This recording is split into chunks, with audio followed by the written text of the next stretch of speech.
To see maybe if it's just, you know, OMG deciding if that early game goes differently, we feel good about the team fights. We feel good about that composition that we had.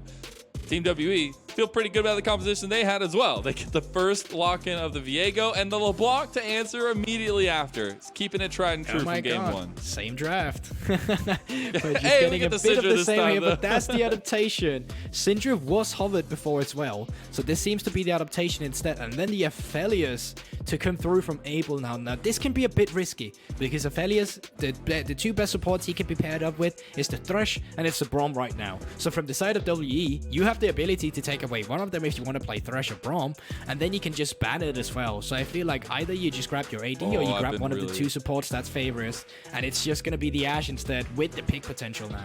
I've been falling in love with Ashe in the meta here recently. The setup that you can accomplish, the amount of enchanted crystal arrows you can just hammer down your opponents with, the utility that comes out of that pick is huge, and especially when you're looking for those picks, right? When you're looking for that early game advantage for Team WE that we saw them get last time around. Into the Aphelios, a little bit more of an interesting matchup, but that's where these support picks are going to be huge. You already see Team WE's focus that way. The Thresh banned away, the big focus, because that duo is so strong between him and the Aphelios. The Trundle is going to be that ban from OMG for their first one in the second phase.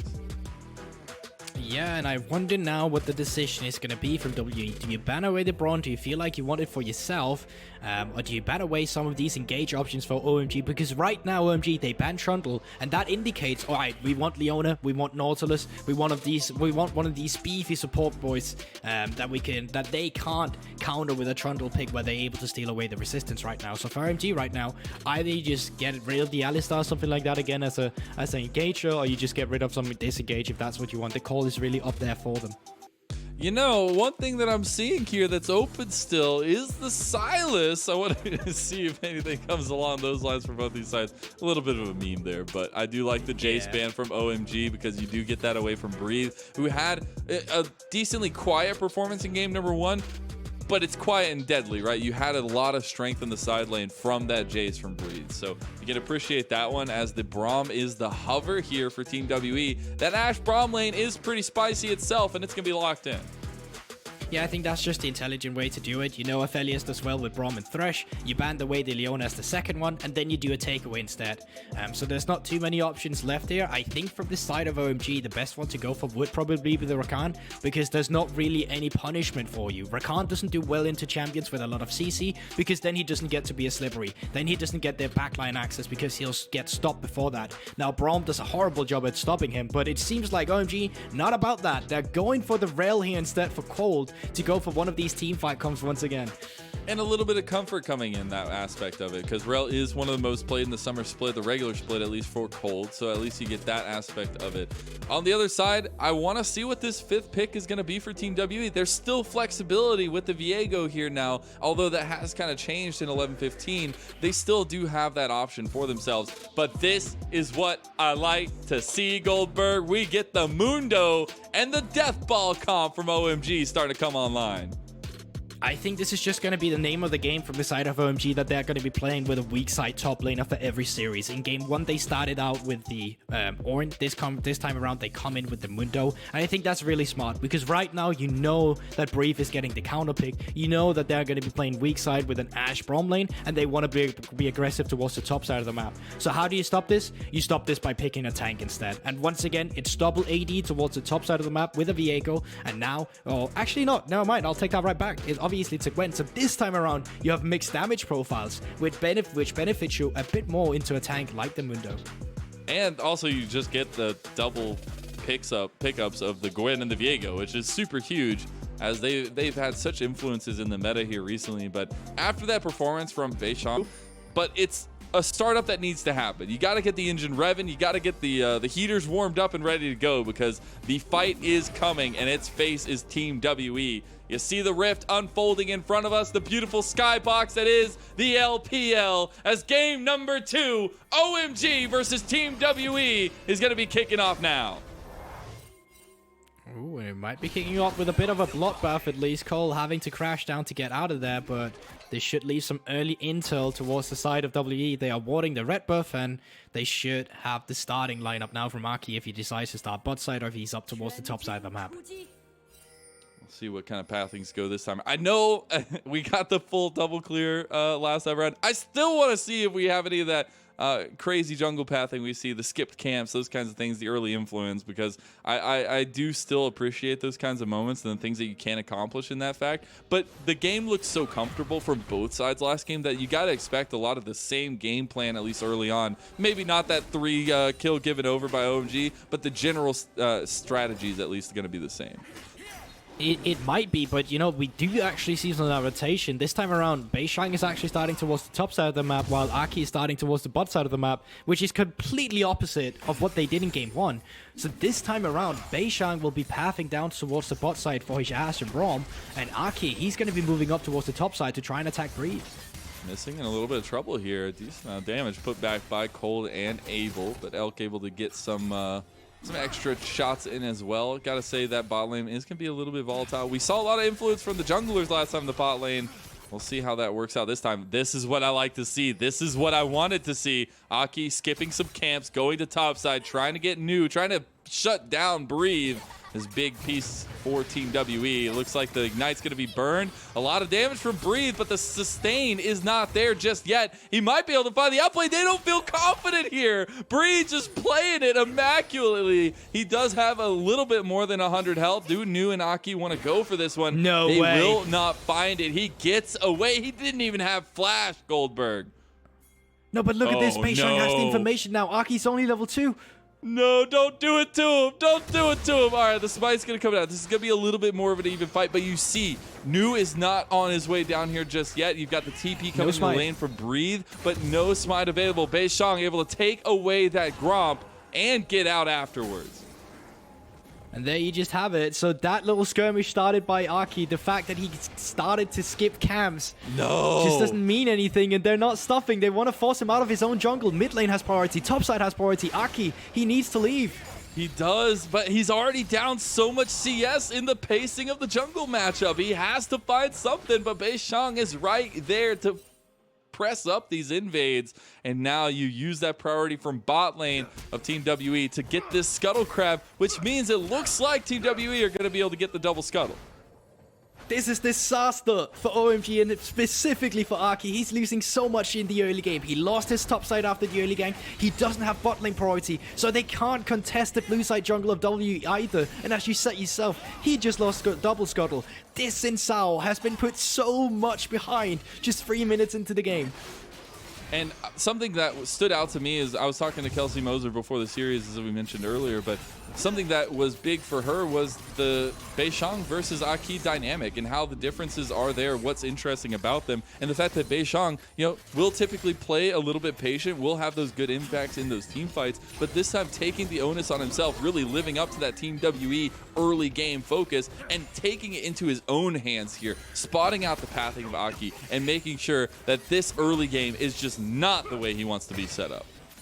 Yeah, you're completely right, but I mean, you gotta give credit once again to Breathe up towards that top side, make the 1v2 outplay, which facilitates it, so it's a good decision afterwards from a macro standpoint, but it's facilitated by an individual outplay from Breathe, and that's what's so beautiful around WE. So now resets are coming through from both junglers. I want to see the difference here. Aki moving up together with Cole towards the top side once again. They want to attack top side.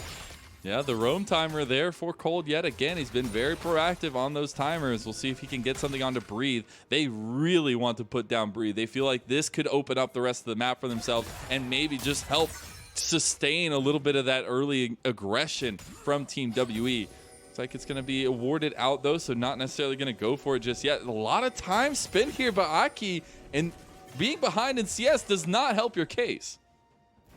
And he's just leaving. He knows right now bot lane is pushed in. I have no idea where Cold is. We haven't seen him travel in the bottom side of the map. He can only be top side or mid lane right now. and therefore he just backs off. And once again, that's just time wasted from the side of OMG. You can see they're so desperate to try and attack Brief, but he's so intelligent about it. He's not falling for the bait. And now to compare the junglers, Beishang sitting on a Sheen and a Ruby Crystal, while Aki only sitting on that Ruby Crystal. If a fight breaks out between these two junglers, there's nothing you can do about it. And now with bot lane priority being established by the side of WE, with the move from Beishang on towards the Drake, they're just going to be starting it up. It's early objective control from Team WE yet again. Nice timing on the map and able to get that one as you see Aki coming down that way. But it is just going to go down to Beishang. It is a Mountain Dragon to kick us off here. So no Mountain Soul, but still some spicy ones on the table just in case. But I have to point out, Shanks is oppressing Creme in the mid lane. He's had a CS differential. Creme has done a good job of getting that back into good graces, but it's still the priority gain in mid lane constantly by Shanks. And that's what we talked about in the early game, or just earlier in our series as well. Shanks, super underrated as a mid laner, and with Creme coming in with Rookie of the Split, it's a chance for Shanks to just shut up the new blood coming in saying, yeah, you may be getting the Rookie, but I'm a veteran soon in this league as well. And it still takes much more than that to be a great mid laner, which Shanks really is displaying for himself now. It does indeed. You got to make some experiences happen for yourself. Beishang going for the invade here. Does have that priority on bot lane as Elk and Missing pushed in that wave very, very heavily.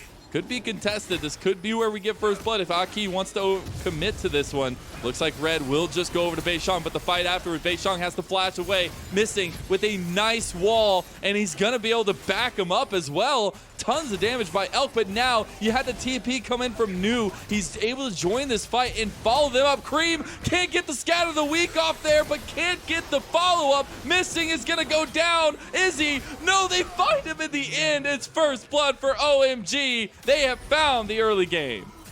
It's first blood, but it's so many resources. Brief is getting so much free time up towards the top side of the map, and you take a look at all the summoner spells. Yes, they're spent everywhere, but the fact that Creme flashed forward only to miss the stun, New flashing forward, not connecting on the right target with the suitcase, and the rest of the members forced to flash out. Abel, no cleanse anymore, into the Ashe lane. He's going to be a pivotal target to hit as well. So even though you get the first blood, the gold lead and the map state is still very much favorable for WE, with them stealing away the red buff as well.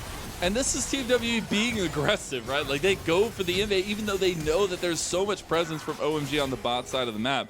And it is a big commit, as you were kind of highlighting too, for OMG. They do TP New down. They have Creme coming here from the base as well. And it's just, you wish you could get more from this. It's a big moment. It's a big pickup. It's a big confidence builder for OMG, but they've got to keep on trekking. Yeah, because initially that TP, W didn't even see it. Like, they had no idea that a fifth member was joining the fight, but now getting out, they are starting up the Herald. It is. They're going to turn the fight now, too. A little bit of indecision coming out from OMG as the Enchanted Crystal Arrow is coming down. Missing getting very low. Missing's already dead. Enchanted Crystal Arrow is going to miss as well, but Breathe has found a kill, and that is not what you want if you're on the side of OMG. Shanks now finds his own kill, and they're going to get a double for Breathe in the top lane. He was quiet in game number 1, but he's starting off roaring in game number 2.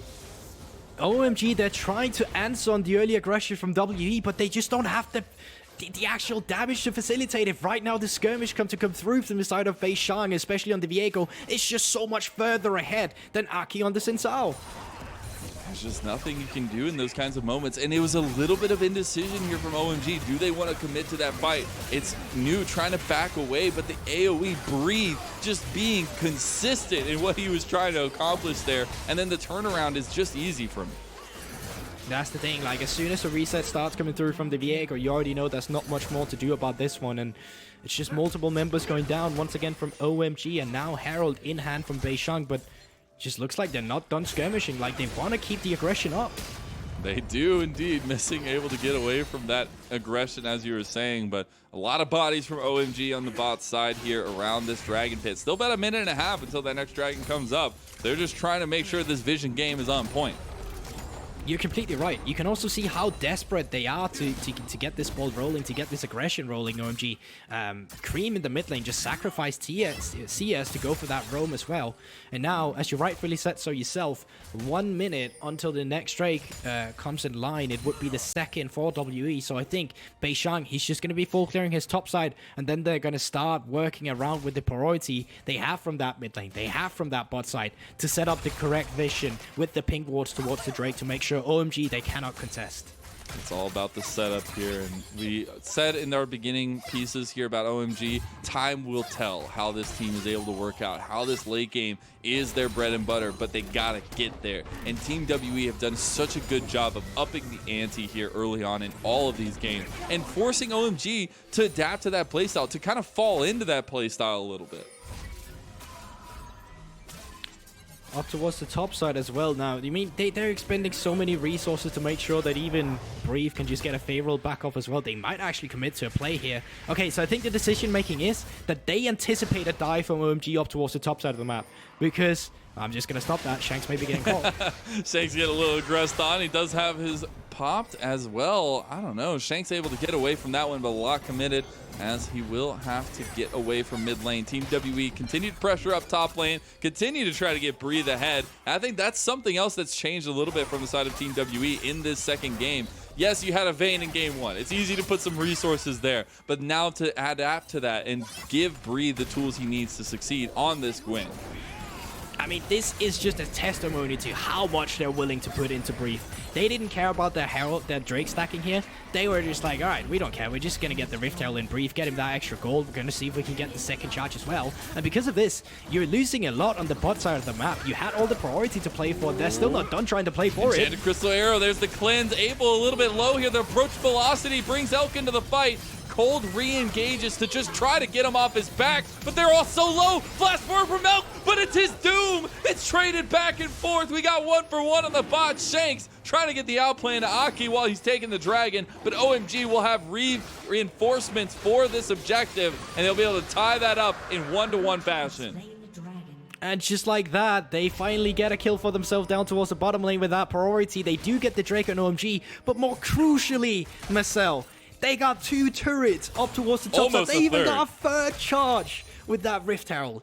So not only was that the plates, the first turret going over to Breathe and Beishang, they also shared the gold on the tier 2 turret, which is 300 gold to each as well. So they just got so much extra on the top side of the map from that Herald play. Something that has stood out to me so heavily in these games so far, and we're only in game 2, right? We still probably have a long night ahead of us, at least I'm hoping so. But it's the passive gold leads that Team W has been able to get on top of their early advantages. And we're going to dive into that bot lane fight, a little bit of trickiness coming out, and Cold able to find the re-engage there to stop Abel from going down initially. But it's the trade back of kills and the full commit down here from both squads.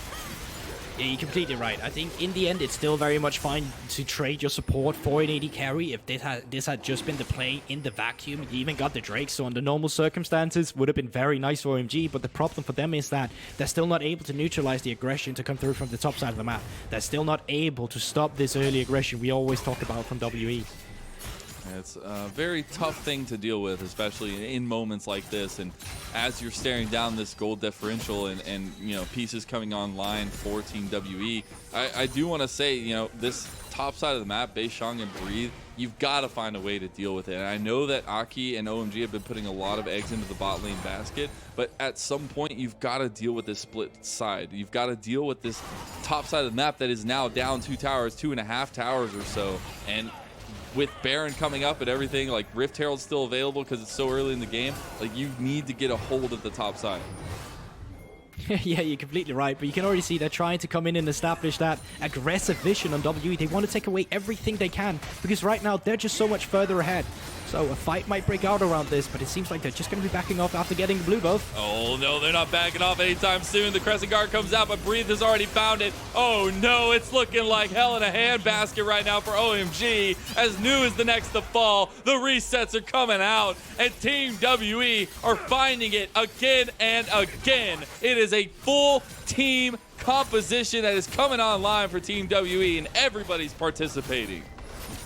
One thing is WE is so far ahead. Another thing is OMG just keeps running into them. Instead of trying to cross-map anything, they just want to handshake every given fight, and they lose out of it because of this. The cherry on top as well in that fight was just Elk casually shooting the crystal arrow and hitting Creme with it as well. So not only do you get the kills, the blue buff, the camps from the OMG's jungle, you get the mid prow, you get the herald, and once again tempo and gold advantage over to the side of WE. And that's where I want to highlight a couple points here. I was talking a little bit in the draft where I've really been liking this Ashe pickup here in the meta and the utility it brings, because you can set up plays like this. Creme is able to find a way out there. The scatter of the week's coming back up, things along those lines, but he just can't because the CC is so long and the target calling from Team WE is so good. And, you know, you're looking at this here, and we talked about it earlier in this game, where OMG might be buying into the Team WE style, and not necessarily, it's not a good fit, right? Like, you're seeing this OMG team where they are a late game strength. They are this hands-diff team, but when you're giving up these fights early on, it's really rough. It definitely is, especially when so many members are ahead on the side of WE. It's not only one member you have to neutralize, it's multiple. And usually we would talk about OMG toward the third Drake, towards this 20-minute mark where they actually start excelling, starts coming back into the game. But it just haven't felt like that. And now with the second Herald for Beishang, where do you think that's going? Well, that's going straight to Breathe once again. It's the Breathe and they want to show. push this Mundo as far back. Can they get 3 turns this time around? They already have 1. They'll for sure get the second. All right, I'm just let's gonna count it say, up. I feel bad for New here. Like, he's just been left. He's like, guys, I'm losing my towers. I don't know what to do here. Somebody call some help. But it will get another charge off. That means top in-hit tower and bottom in-hit tower a little bit worse for wear here.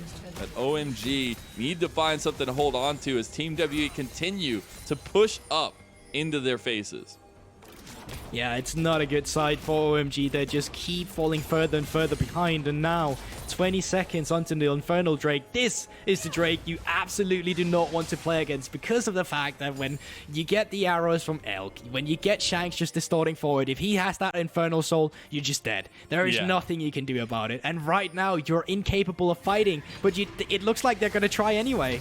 Hey, I mean, you pick a team fight composition, why not just throw it at the wall and see what sticks here? But I think that is something to highlight for OMG, is they do still have that strong team fighting, but as you get further and further behind, that does not become something that you can play around. Breathe on the flank here. New might be getting caught. Breathe is now going to join the fight. Missing is in some trouble. Uses the Glacial Fissure nicely, as the Harrowing Mist is going to be nicely done by Breathe. The big engage from Cold, the Moonlight Vigil on top of it, and Cold has found himself 2 kills. Now you've got Elk into the fight. The rest of Team WE getting a little bit low, as Elk is still here, but Abel and Creme just can't do it. They can't hang, and Abel gets his shield bow popped. Breathe looking for it. Elk gets the slow. One more kill, one more attack. Elk gets the shutdown onto Abel, and Creme, he can't get the kill on the Shanks. What an incredible fight to come out from both teams there. That was absolutely insane from Cold in the beginning, finding those 2 pickups. But then Shanks, once again, on the LeBlanc, just finds a flash in with the distortion and one-shots multiple members in this fight. Let's take a look at that again, because you rightfully call out the flank from Breathe in the beginning, but they don't care about that. Everyone's on missing here. And as soon as Cold find Beishang and missing in this Magnet Storm, it's starting to look like a dire situation from the side of WE, but from the mixed damage with Breathe and Shanks just jumping in with the double distortion to blow him up for an immediate triple kill, it just starts to go south from the side of OMG. And my word, Shanks, we talked about him, might be one of the most underrated mid laners we have, and he's trying to change that right now in this series. He absolutely is. The dude is 5-0 on, as actually we were getting a fight on the main screen. Shank's coming up speaking about him, but OMG again opting into these fights, opting into these skirmishes, Guldborg. I mean, they kind of have to at some point. It is the style of OMG. We talk about them being a bit one-dimensional, and this is what they do. Like, they almost came back in that fight as well, despite being down in gold. And if they were able to pick up that fight, if they were able to get the Infernal Drake for themselves, they would have bought themselves more seconds. That is what OMG does so well, usually against other teams. But it's also just a mismatch, with WE being one of the best early game teams we have, where they will continuously have a lead moving on to these third Drake objectives. And Shanks just has so much say on the map right now. 5 kills, has 10 stacks on his Magi. Just making another attempt at an MVP run here in this series. And that's something you got to keep an eye on as we go further. But something else here is the setup for these next objectives, right? We're hitting that 20-minute mark. Baron is on the table. Team WE have shown that they're very confident in the fact that they can take Barons here already. Cold, speaking of confidence, Shanks almost finds the kill on OMG. Support, and Crystal Arrow comes across. Oh no! Aki is caught, Aki is dead, and that's gotta be a signal for the Baron. That's that beautiful long-range pickup you talk about as well, Mazel, with the Ashe. As soon as you get the slow from the Braum, as soon as that arrow hits, you start stacking up the passive, nothing to do. And Shanks, he's just looking for more at the same time. I don't think OMG can do much about this situation. This Baron should just go over to the side of WE. Shanks able to play the best bodyguard you could ever ask for at this point. Baron's just going to go down. They're going to try to get mid to defend against this tower push. Maybe even finding the engage here. Breathe looking for it. Has the hard miss to dodge a lot of the damage coming through, but missing goes in now. They're still following this fight. Moonlight Vigil comes across, but isn't going to find much. Abel getting a little bit low as it's already cold down. They get a trade back. Breathe does fall. It's a nice little shutdown, but Abel's going to get heartbroken as he is taken out. The resets come alive for Beishang. And now it's just starting to turn into a run over from the side of WE. This time around, no people getting caught off guard there. A cohesive unit moving around in the enemy jungle, setting up the waves with the Baron buff, taking care of the members of OMG, and just pushing down towards the middle lane now. I wanted to set up, item advantages, things that we could look at going further on, but Team WE just want to put that into the dirt here. They want to take down some of these motives, at least for OMG, where that inhib tower is a big point of pressure and a big moment for Team WE to continue to snowball. Yeah, and once again, it's coming from Shanks. He's finding one of these picks towards the enemy jungle, and then the setup with the Viego, the stun into the Winter Spite, and the passive to hit. I mean, there's nothing for Aki to do. He's already overstepped, and he don't even know it. And then it's just the ground that Shanks create as well, the pressure that he's able to push on towards them, with missing landing a great Glacial Fissure to pick up onto Creme. And you know what? Yes, in the end, you do get a kill onto Abel, but it's not going to do much. That shutdown, you're still so far behind. And with the Heartbreaker just to come through at the last instant, it's just tragic to watch. And it's right back to it, Guldborg. They just don't quit. It is the Energizer Bunny over here, and it faces Team WE because they do not want to give up this advantage. They're back at that 10,000 gold lead like we were in game number 1. They are feeling some deja vu here, and it's feeling really good. It definitely is, and now they're just excelling that map pressure. They have 3 members in the mid lane pushing up with Baron buff, Breathe up towards the top side, and Shanks towards the bottom side of the map. So they'll be just juggling the pressure now from the Baron up minions and try and juggle OMG around, try to make them collapse to this inevitable push coming through now. They got bot lane focus. Top lane is pushing as well with Breathe. Mid lane as well. You've got every single lane pushing for Team WE. They can't get split apart here if OMG want to go for a full commit. Or if OMG just stay here, they will lose all 3 inhibs as the siege comes down. The Baron is still available for another 30 seconds or so. And Team WE are just looking to put that nail in the coffin yet again. It's just like game number 1, Guldborg. It definitely is, and all that pressure is just starting to collapse now. Top side down, mid lane down, bot lane sure to fall now as well. Big damage from OMG. You see they're kind of baiting for a fight. They want to go in. Aki takes the engage. He takes the onus. Elk uses the Enchanted Crystal Arrow the wrong way, but doesn't even matter. It's a little bit of flare to come in the end as Team WE are going to wipe off OMG again. The minions are going to help him finish it off as Shanks goes for the kill on the Creme. He wants to make sure to get that confidence built, but this is going to be game number 2, going even more handily to Team WE as they are coming out in this playoffs swinging hard. That's 2-0 up, and OMG are on match point to be eliminated. Alright, just give Shanks the second MVP already again on the LeBlanc. He's doing such a phenomenal job on this champion, and question has to come through now for OMG. What do you do to shut it down? You tried the Sylas, you tried the Syndra, nothing in stopping this man. And you know what I think is the most impressive about Shanks? It's the fact that he's not getting resources. Exactly. He's doing this all by himself, because they're expending their resources up towards the top side of the map or down towards the bottom in the early game, and Shanks is just there, 1v1 against Creme, getting all this stuff done for himself. That is super impressive.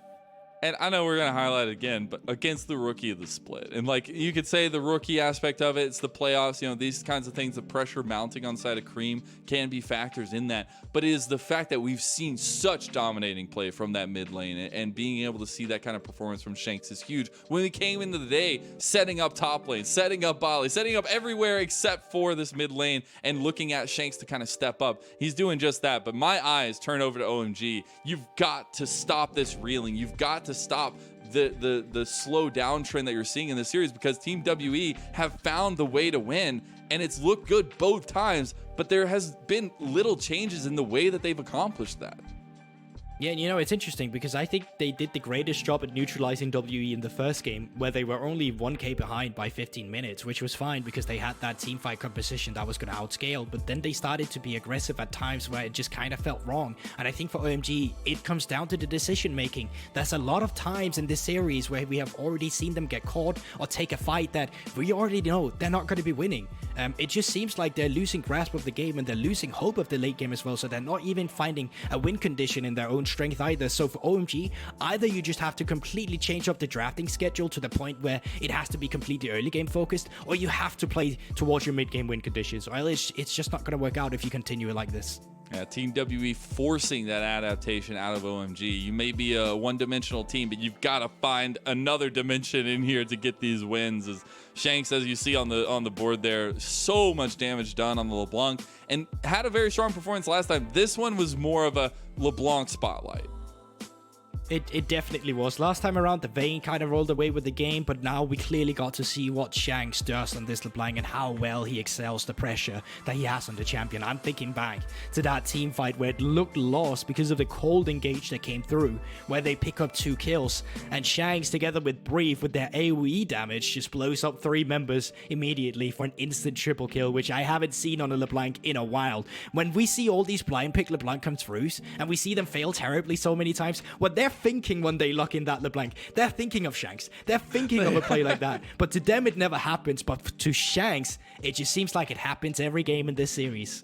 Yeah, and the biggest thing for me is what kind of adaptation we see from OMG going into the next game, right? They've been on blue side both times around. How has that worked out for them? We've got to find out going into game 3, because OMG are backs up against the wall. Elimination on the brink. Team WE trying to make that headlong forward push into the playoffs to make them themselves known in the sphere of the LPL summer split. And we will see how that all works out on the other side of this break. We'll be right back.